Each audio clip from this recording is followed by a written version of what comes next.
Jack, now how old are you? I'm 80. 80. You waited 5 years for this car. I bought it 53 years ago. 53 years ago. Stan was 3.5. Yes. Yes. That is crazy. I remember like it was yesterday when he come running out when I drove up there, you know. I'm Stan Curtis. This is my father, Jack Curtis. I had 3 small children, so I go down and I spot this Roadrunner, and my family just loved it. I knew when I bought that car that I'd never get rid of it. There she comes, Jack. The car is here. She is about to pull in the driveway. You know, we do cars for all kinds of different folks. In some cases, the cars that are in the parking lot waiting to go through or in process are cars that people have bought as an investment. Like they've always wanted a Hemi Cuda, so they find one for sale on eBay or somewhere and they buy it and they send it to me to restore. I enjoy working on those cars and meeting all the great people. Some of the cars, sometimes, are one-owner cars or nearly one-owner cars, meaning somebody bought them when they were a year old or 2 years old. So in the case of the Curtis's car, they bought this car brand new. We interviewed the dad. He said, I wanted a car I could haul my family with, and that was the '68 Roadrunner. They're coming to get you, Barbara. Buried deep in the Pacific Northwest, one team in Springfield, Oregon, takes on the impossible, finding dead Mopar muscle and bringing it back from the grave. Award-winning Master of Mopar, Mark Warman, his cousin Doug, his daughter Alyssa, his best friend Royal, his painter Will, and the rest of the GYC ghouls are restoring, resurrecting, and recreating some of the fastest, fiercest, and rarest muscle cars on the planet. This is Graveyard Cars. There's a lot of other cars that we've done over the years and some that are in the queue now that are both original owner cars and cars that were bought only when they were a couple years old. So I always go back to Kimberly Cook's little 1970 Barracuda convertible, little EF8 Grain 383 two-barrel air conditioning car. Her dad bought that car when it was only a couple years old. But listening to the stories and feeling the sentiment and seeing pictures of her as a little girl next to the car helping her dad work on it, those are the moments that, to me, regardless of the persona I put on, a tough guy, well, I am a tough guy too, but I'm also a very sensitive guy when it comes to family and history, and I loved that story. You know, I wasn't there for the reveal, but watching it back, like the rest of America, even my dad got choked up, and it was hard to see. I know that that really meant a lot to him as well as Kimberly. I can relate because if someday something happens to my dad and he's no longer here, you know, I think the only way that I'd feel close to him again would be to get into a Mopar. I can totally understand why she was bawling, and you know, that probably brought her right back to when her dad was alive. You know, my dad's attention to detail is also phenomenal, as we all know, and I think it was really cool how he put her dad's original steering wheel back in the car. I don't think Kimberly Cook expected that, so that was, poor girl, she was just bawling. But I don't blame her, like, oh my gosh. But that was just so cool that my dad did that, snuck that in on her, and made it that much sweeter. Another honorable mention is the Zink's 1970 Plymouth Roadrunner lemon twist yellow 4-speed car. They did not buy it new. In fact, what he did was he bought that car to emulate a car he did buy when he was back in high school and was married in and went on their honeymoon in and had years of history with. This car was able to fill that void for him. That was a great story. I'm always a huge fan of doing these cars for people that have the great stories. They're super nice and just a pleasure to be around. That car was yellow, came out great the third time I painted it, because we do the pre-paints at that time. And then I panel painted the car because it was solid color, meaning I painted parts and pieces all different times. But for some reason, I can't explain it, I am not smart enough to paint yellow. I will say that. Every time I paint yellow, I have to repaint it.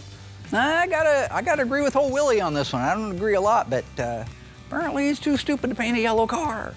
I've told them 100 times how to do it, that you count the number of coats that you put out. I've done tutorials on this stuff. But if you don't follow that, then the paint doesn't match. So you have to have a brain. Now that's a great reason why the Scarecrow from The Wizard of Oz wasn't a car painter. He could do a lot of things. He could sing, he could dance, he can run up and down the yellow brick road. That's all great stuff, right? But point is, you got to have a brain. So we blocked the car down, reshot it all as one, did the stripe on it, did the reveal. From start to finish, the car went great, clients were happy, and it was a win-win for everybody. They remember what they were wearing, what they did in the car, restaurants, running around, cruising it. They have stories with that car from the time they bought it till now. You could sit down with these people and talk for hours on end about their memories about it. And those are the stories that, for me, mean the very, very most.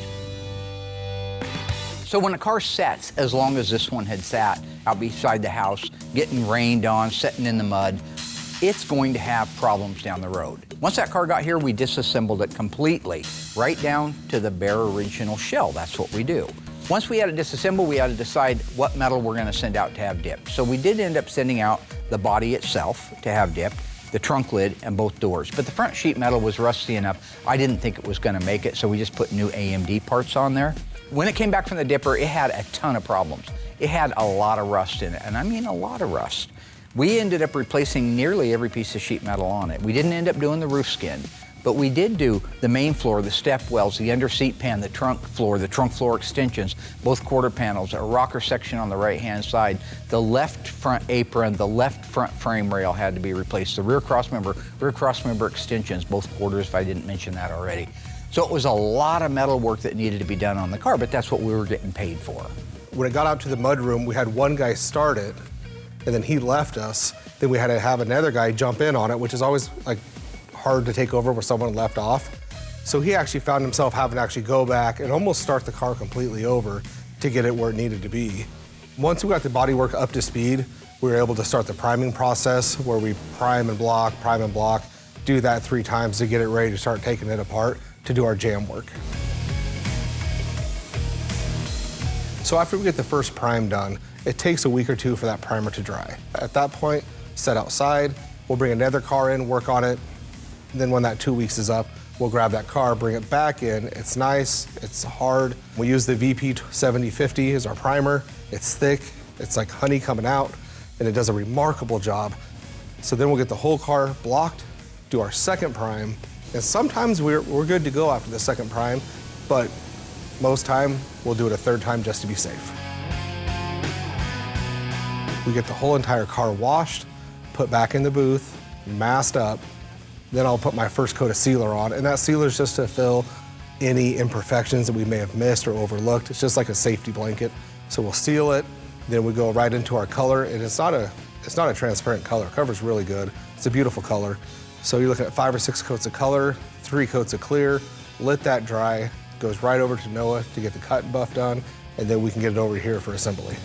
The car came out great, and I'm really looking forward to seeing the whole car put together. So this is the first interview for season 15. Now, everybody at home sat back. You guys understood I heavily produced 14. That's why our numbers were through the roof. I'm sorry, I gotta call BS on that. Will has lost all of his faculties. He is no longer in reality. Something about being a star has gone to his head, and he's lost his entire capacity to be real. He doesn't produce the show. Will, you don't produce the show. You don't have anything to do with the production other than occasionally setting it back. All right? You have some kind of fun little relationship with our director back there, but you're not producing or directing or anything else. I just want to make sure the folks at home know that. All right? Somebody's got to stand up and tell the truth.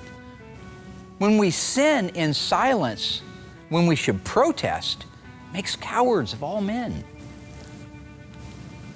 It's Ella Wilcox. Jackie, what do you remember about when it first came? We heard a meet meet, and we didn't know what was going on. Did you hear the beep beep that Jackie did? I did, but I couldn't figure it out because I wasn't watching Roadrunner. I was watching Bugs Bunny.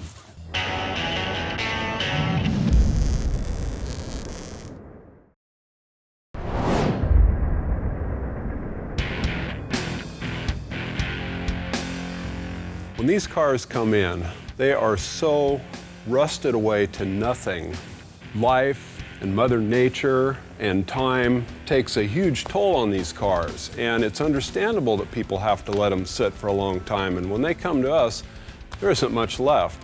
When I started this drivetrain, it looked horrible. It was so caked in mud and rust, and it just didn't even look like it was restorable, but that just made me want to work harder, and I was glad to do it for the customer.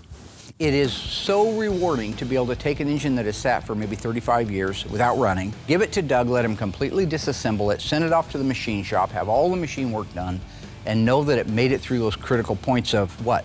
A Magnaflux that could have came back with a broken block, a crack in the valley somewhere, we've seen that, or cylinders that have to be bored out so far that they need sleeves. That was the case on one cylinder in our 426 Hemi for Maiden.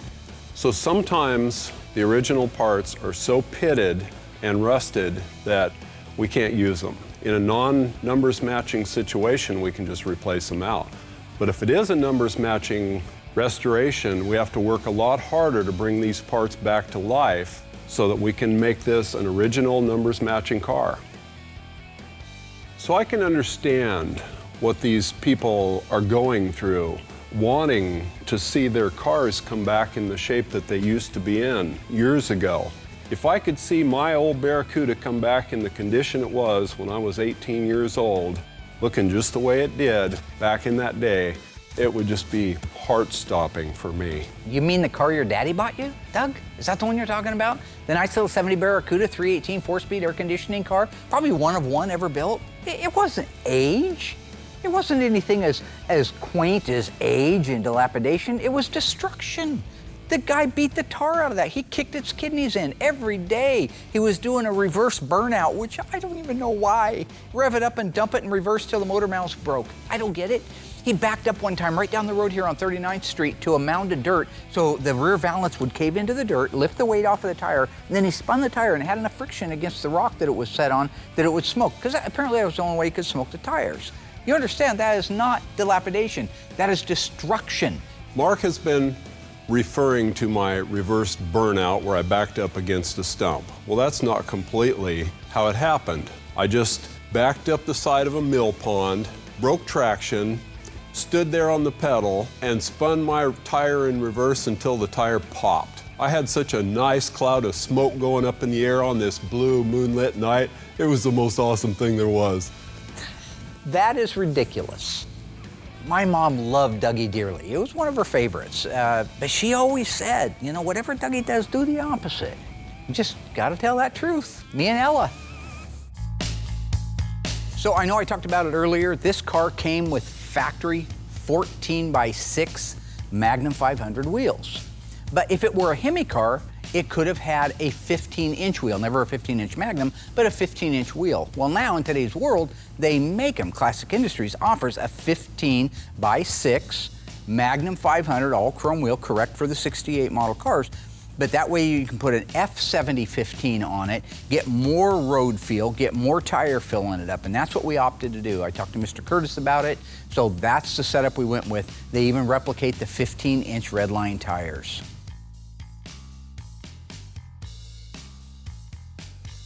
What do you remember about riding in the back of the windshield? You used to have to fight to ride in the back of the windshield. That's true.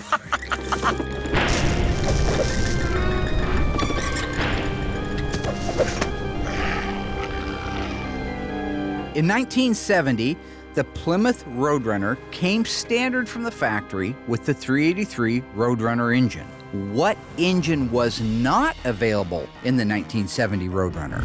Was it the 444 barrel, the 446 barrel, or the 426 Hemi? If you think you know the answer, stay tuned after the break. I'll let you know how you did.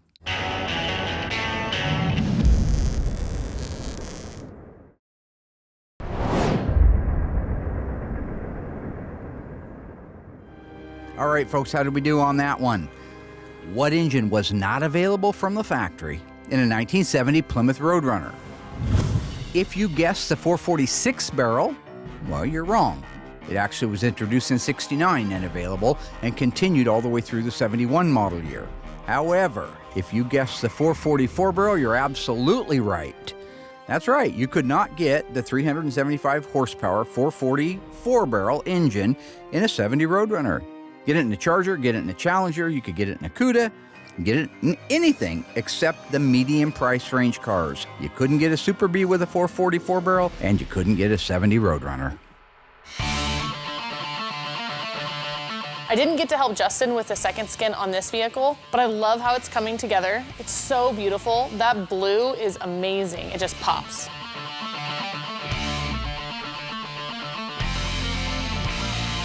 It's really when the chrome and trim go on these cars that they come alive. The bumpers make the biggest difference with all that chrome. It just shines.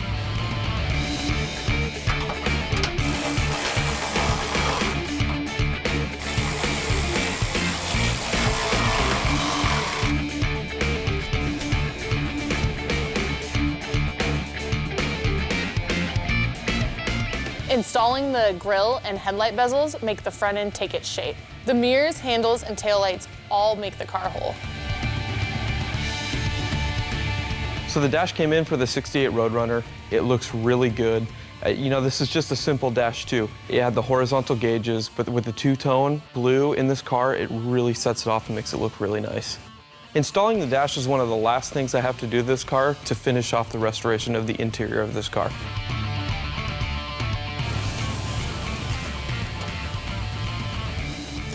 I'll let you drag it through. This is the fun part. We're getting ready to put the dash in the car. You know, it's always nice to be able to work with Mark when he can stay focused and everything, and sometimes he can get sidetracked, but getting the dash in the car, make all the connections, tip this thing up, you know, bolt it right into place, and then I can install the steering column. Nice. That was smooth. Really easy, yeah, nice. You ever see American Graffiti? Oh, yeah. Which car did you like better, the 32 or the 55? 55. Explains a lot. Listen, it takes all kinds of cars to make the world go round, but a 55 Chevy, a double nickel Chevy, this is a belly button car. Everybody had one, at least at one point in their life, right? 32 Ford's totally cool. 55 Chevy, Kids in school had 55 Chevys. I wanted to punch their faces in. You want to get that last one? Because their mommies and daddies gave them to them. That's what happened with a 50. Well, that'd be perfect for you. Your dad gave you a brand new Daytona in '69. What year were you born? That. What year were you born? 89. 89? Well, gave you a brand new Daytona in '89. I've seen the pictures of you. You were a spooner, you and Dougie. Well, that was my dad's car. You had Hey, Daytonas I bought and my spoilers car. and mini bikes and go-karts. I bought my car my freshman You year had all for your $500 teeth, bucks. full head of hair, good vision, the best of everything. Oh. Me, nothing. You're just mad about the colorblind still? I'm still pretty upset over the colorblind. It's a bummer. It's a nice green dash. All right, I'll let you finish putting it together. Awesome, thanks, Mark. Good job, Alice. 55 Chevy, really? I mean, whatever, right? That's what you want to be known for, but I mean, where I come from, them's was fighting. Them's was fighting words back in the day. 1970 Charger, 440, ass-stomping, fire-breathing, tire-roasting, panty-dropping machine. Hey, Dougie, Justin likes 55 Chevys. What is it like working with Mark when he gets off topic? So working with Mark when he gets off topic, sometimes you just don't know what to do. During this, I said, cut the mics, because typically after that, everything that's being said doesn't need to be said. If you guys have watched the show for many, many years, it's the same things that get recycled over and over and over. You know, same characters, same movies. It's just the same thing. So you're basically watching reruns. My comedy is not reruns, okay? Most of my stuff is new with a little bit of a spin on it. I know I've done a lot of different impressions and some of them are repetitive, but that's different things being said. You don't go up to a comedian and say, well, oh, Jerry Seinfeld, you already did, what's the deal with the bag of peanuts? It can use it for all kinds of different things. This season I'm bringing in Dr. Jed Hill from Malice, right? Alec Baldwin's character, the God Complex thing. I'm bringing that back. That's fresh. And even if it was reruns, would it really, really matter? Because syndication can make you a lot of money, right? So you take Gilligan's Island, it's the most syndicated television show in history. I would say that the guy who looks like the love child of Kevin Farley and Alan Hale probably ought to know that. You know what I'm saying, Skipper? Yeah, do that one. Yeah. I push the lotion on the skin. What the hell is that? Snagglepuss doing James Gum? That's a thing, right? That's ridiculous. I sound exactly like James Gum. Well, Mark would make it his own. He's like, "Oh, push the dash in the car," something like that. I don't go for the table jokes like most comedians do, where they say, "Push the lotion on its skin, it does this, whatever it's told." I don't do that. I come up with new stuff, other obscure lines from the movie, so people don't even know who you're doing. That's Mrs. Lippman's son used to live here. I think I've got his card. You can come inside. What's another impression? Do his Rocky is. Does he do that? He does it all the time. Yeah, Rocky, Rambo.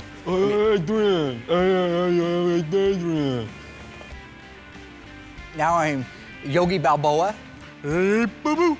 Mr. Ranger, not gonna like this. In what world does my Rocky Balboa is Boo Boo Bear and Yogi Bear? It isn't. Rocky Balboa don't fight with a picnic basket, does he? In his corner, he's got nothing. He's got Mick. Hello, Mick. Come in, can't see. I don't want to do it, kid. Come in, Mick, can't see. And he cuts his eyes, and he goes out, and he does a little bit of magic. He warms up Apollo Creed's ribs, gives him a couple of southpaws. South Jersey, Southampton, Southpaw. What is it we're talking about again?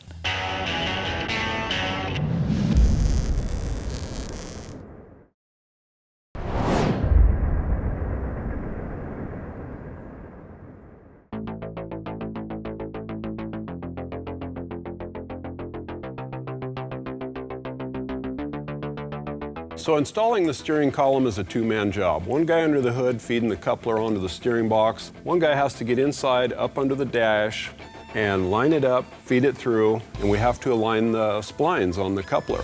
Restoring drivetrains is not all I do. I help a lot of people do a lot of different tasks around here, so I consider myself a jack of all trades. Mark considers me a master of none. That, sir, is not true. I think that Doug is a great technician, very valuable asset to Graveyard Carz. Now, that doesn't mean I don't still think he's from another planet, okay? One, I've asked his dad, Doug, for a birth certificate. Never been able to produce one, right? No birth certificate? Yeah, it got lost. Okay, order another one, right? Records, you can get those through records. I'm gonna be the one that's screwed here ultimately, is what if Baldar or whatever it is up there decides he wants them back? You going under the speedo cable or above it? Under or over. Over? Yeah. Okay. Oh, man. Man, that slid on like it was nothing. Sometimes we get lucky. Oh, wait. What's wrong? Don't say that. Oh, heavens to Betsy Ross, what have you done? See, I'm beginning to think that Doug is wearing off on Justin, or maybe Justin can no longer hide it. Maybe he's an alien too, all right? All I can say is the steering column was in there, it went down, the splines lined up, everything looked great. Next thing you know, Mork and Mindy are taking it back out again, all right? For some reason, maybe just to ride the clock for another hour and a half before they reinstall it. That actually has a good cadence to it, Mork and Mindy. I like that. Remind me to refer to Justin as Mindy from now on. You know what I mean, Tiny? Gots to keep it real. Once I'm finished installing the steering column on the 1968 Roadrunner, you just have to make a few more connections and you got power to the whole system.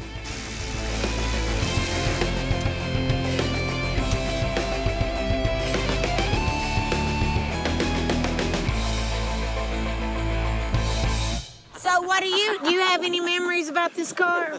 Listen, I told you, I tried to buy this car like 50 times, and he never would sell it. He always saying, I'm gonna fix it up one day, and I'm like, sure you are, you know, and so I'm excited for it. I am too.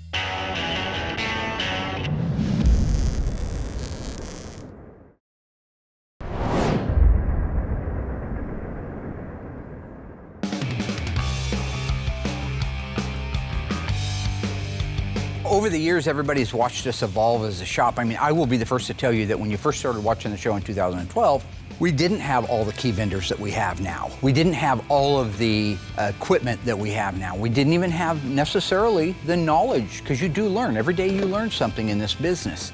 The exhaust system that we opted to go with on all of our cars now is the ECS exhaust. This is a duplicate of the factory. It isn't an attempted duplicate where they just use modern clamps for it. This is the way the exhaust system is if you had an original car. So yeah, we're even putting an ECS system on our 68 Roadrunner 383 4-speed car. Why? Because the guy paid me to make the car like new. That's the system it would have had when it was like new.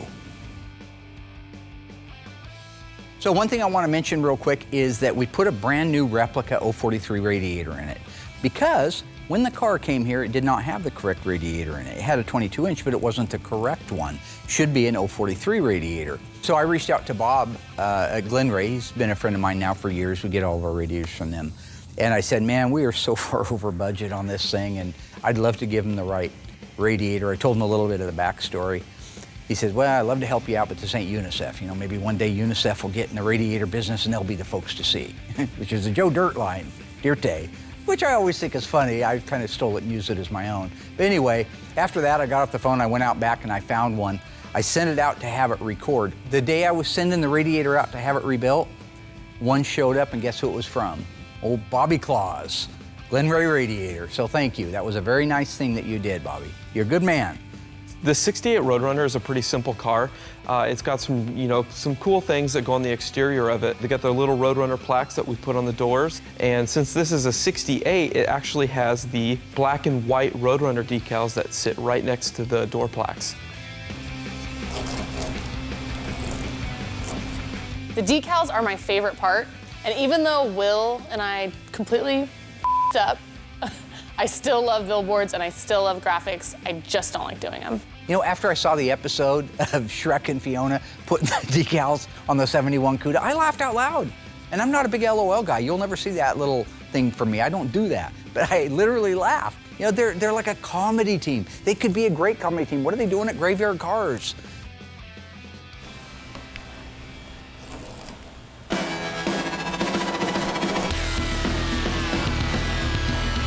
This one's really cool.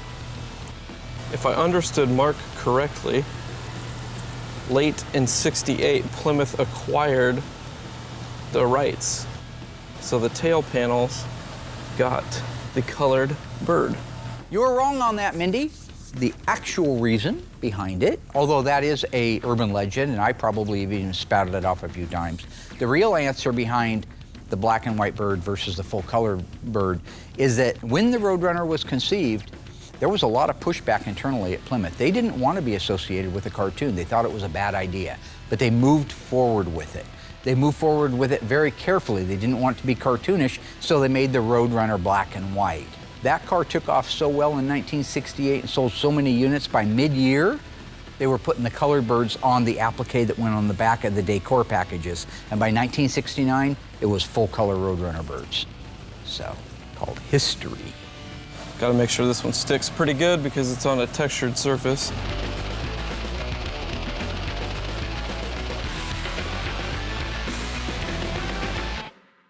Are you excited, Sandy? Oh, yes. So how long have you and Papa been married? 63 years. 63 years. Mama, is she like what you thought? Yeah, it looks just like it did. Just like it did.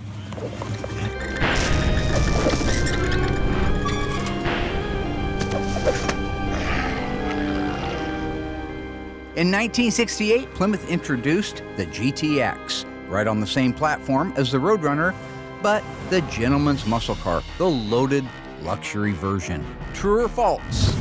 GTX stood for Grand Touring Extreme. If you think you know the answer, stay tuned. Right after the break, we'll find out how you did.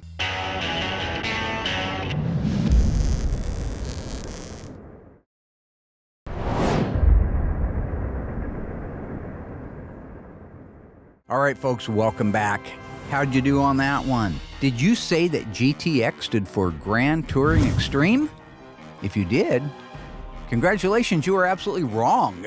As a matter of fact, I just made that up, Grand Touring Extreme. It's not even a thing. GTX didn't stand for anything. Not a thing. So, there's even an introductory tape made by Mopar back in the day that calls it a GTX. The guy says, the 1968 GTX. So it didn't stand for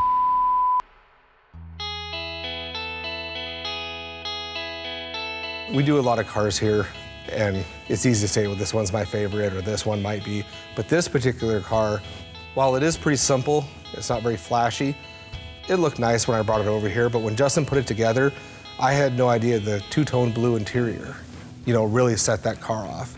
The red stripes on the tires set that car off. You have 3 different shades of blue on this car, so it's just little things that you pay more attention to when it doesn't get the stripes or any of the fancy decals or anything like that. You kind of appreciate a whole different aspect of what I do. Growing up, Mark and I loved our Mopars. This car here, with its blue paint, Magnum 500s, two-tone interior, just turned out to be a beautiful car. It's stunning.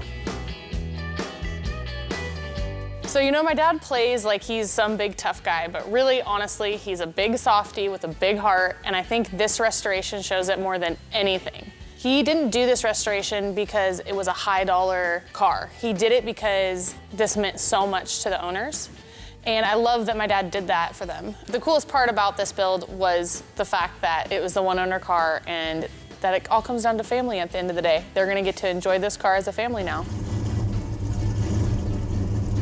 All right, 1968 Roadrunner going out on a maiden voyage in it. I did take it down and have the alignment done the other day, but I have not driven it since then. We're really short on time. This car's gonna be leaving in the next couple of days, which is why right now you don't see a back seat in there. Besides the fact that these cars really drive nice, they are their own unique style. They're square, they're boxy, they look like a block of cheese cutting through the wind, right? They don't look like anything sporty and sexy until you fall in love with them. And then when you fall in love with them and you see all the cool styling cues, from the front bumper to the grille to the cool hood to the long quarter panels that are sleek and just flow into the doors and pick it back up into the fenders. This car, when you learn to appreciate the Mopars, is one of the cutest and sexiest cars ever made. Second gear was nice. Pass-On built the transmission for this. Always does a phenomenal job. This is a non-tachometer car, no N85 in this one. It is an AM radio car. That's about it for options. It always warms my heart seeing my dad drive these cars. He's always loved these cars. Since I can remember, we've always had a Mopar. When I was 5 years old, I think around 5, he bought a Superbird. And there's even pictures of me with it. And so I kind of have a love for them now, too. Feels nice, got a good grip on the road. A lot of play in that old steering, and it's all brand new, folks, but it's still got a lot of play. I do that, you don't see much motion in the car, but that's all right. These weren't built for handling. They weren't autocross cars. These cars were born to boogie, quarter mile, cheap as you can get. Now, the reason this thing has so much slop in it when you're driving down the road is the steering is referred to as an integral steering, all right? That means it has a series of linkage and connections that make it up. The steering shaft goes down to a steering gear. Out of the steering gear is a pitman arm. That goes to a relay rod, which goes over to an idler arm. It has inner and outer tie rod ends on it and a tie rod sleeve that connects them. You've got lower ball joints, upper ball joints. Those are your moving points on this thing. That's a lot of stuff to have play in it. Versus today's technology and the stuff that Ron down at Magnum Force builds, you can have a rack and pinion. That takes all of those extra pieces out of it and gives you a super tight suspension and steering. However, back in that day, integral steering is what you got. It's a manual drum brake car, manual steering. So good luck with that, Mr. Curtis. I know that you were a younger man when you bought this car brand new, so I hope you still got a little bit of that muscle in that leg and arms. That feels good. You know, the last time I drove one of these cars that was manual steering and manual brakes was Goldberg's 1968 GTX. That was a numbers matching 440 Super Commando 4-speed car. And I remember it was exhausting, especially if you're in a parking lot cranking that thing. Now this one drives a little bit nicer than that. However, for Goldberg, that's not a problem, right? It's got muscles on top of muscles. That's his kind of car. In fact, he didn't want one with power steering and power brakes because he said that was a sissy car. So I guess, Mr. Curtis, you're in good company now. You and Bill Goldberg, the last two American macho men left in the planet.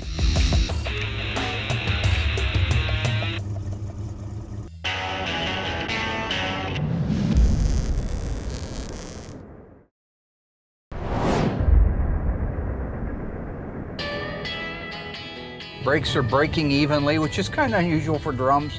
A lot of times they're all over the place, but these are all new, so I would expect them to function like they're supposed to. It is so cool to see this car done and put together.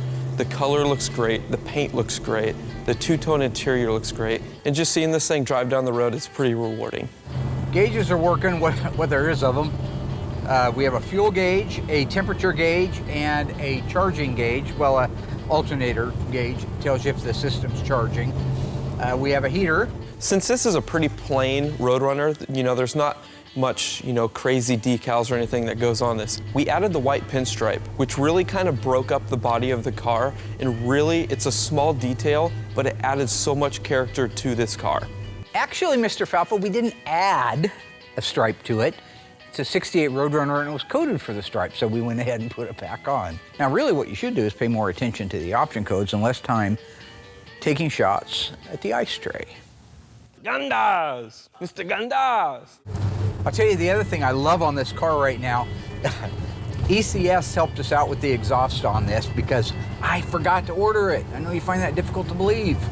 You know, it was a bit of a miracle on this car. I had overlooked the exhaust system. That's my fault, nobody else's fault. There's a lot of parts on these cars, and it takes a lot to put them together. Now, one thing I would like to thank is Tom at ECS, guys that do our exhaust, for taking care of me on this car. We had 4 days to finish the car when I realized I didn't have the exhaust system for it. It's just one of the things that happens when you're doing a lot of the work yourself. You tend to forget things. So I called them up. It was the day before a big car show. I don't remember what one they were going to. And they stopped over the weekend, put a complete system together, next day an exhaust system to me, and we had it on the car and ready to ship. So a huge thank you to those guys for taking care of me.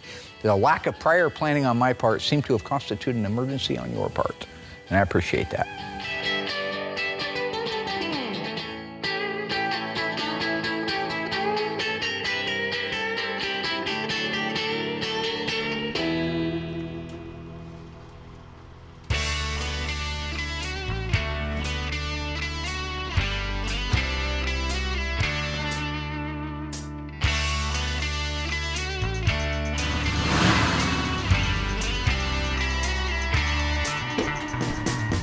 It's kind of sad on this one that we weren't able to have the Curtises out for the reveal, because that's always a great time just to kind of visit with them, find out all the stories you can, and really truly get the expression on their face when they see their car for the first time.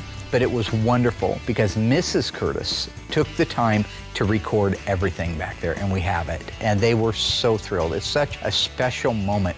In fact, I'll be honest, in some ways, I think you got more of a natural reaction out of the people because they weren't sitting in front of a camera like this. Most people aren't used to doing it, so they're a little bit more conservative. These people were so thrilled, and they didn't bother to hide it.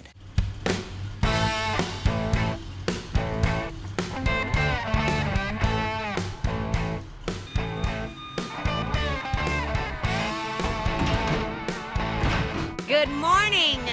Yep, the car is here. She is about to pull in the driveway. All the way back from Oregon. Oh my goodness.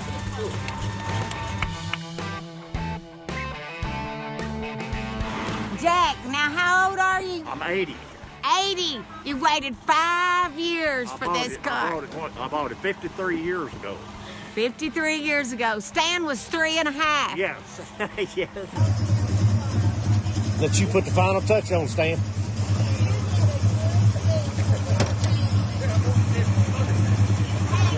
This restoration turned out beautiful, but my favorite part about it is the fact that it's a one-owner vehicle. So this has to be so cool for the kids now that they're grown up to look back and see the car that they went to school in, the car they probably got dinner in a million times. That must be like a blast from the past for them. And so I love that. If I had a cool enough car to keep around for the rest of my life, I can't imagine being able to restore it and live those memories again. We all have memories of this car. We've waited all 5 years. Everybody has been waiting for this day for Jack to get reunited with his car. I was in the sandbox at the block church when you pulled up and you got out and said you want to go for a ride. I got out of the sandbox and went straight to the back seat, jumped straight in the back seat. I remember the day he drove it home. Jackie, what do you remember about when it first came? We heard meet, meet, and we didn't know what was going on. Did you hear the beep that Jackie did? I did, but I couldn't figure it out because I wasn't watching Roadrunner. I was watching Bugs Bunny.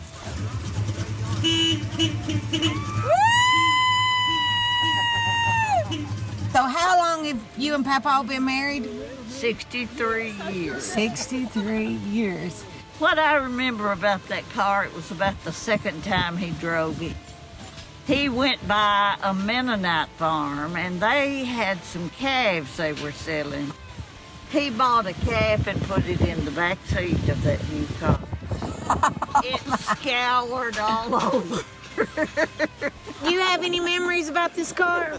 Listen, I told you, I tried to buy this car like 50 times, and he never would sell it. He always saying, I'm gonna fix it up one day, and I'm like, sure you are, you know, and so I'm excited for it. I am too. So, now who is this gentleman? He's the one who sold it to me. You are the man that sold him the car. Well, it's nice to meet you. You did a good deed for this family. I'm gonna give his money back.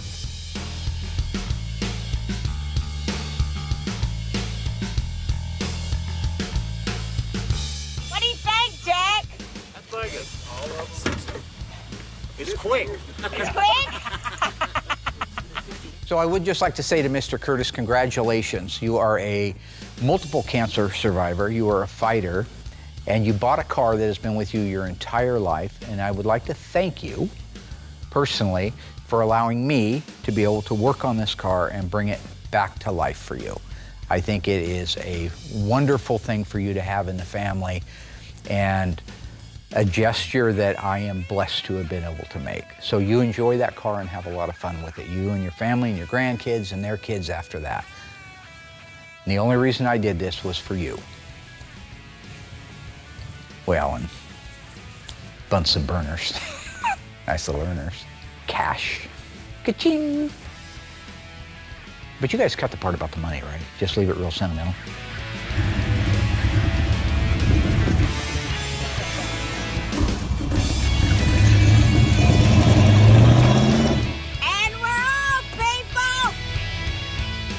We went to Atlanta in it. We went to Tampa, Florida in it.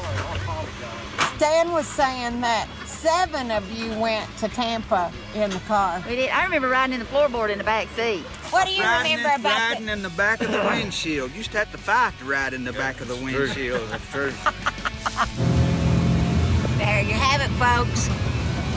1968 Roadrunner, one owner, and that is Jack Curtis from Summertown, Tennessee.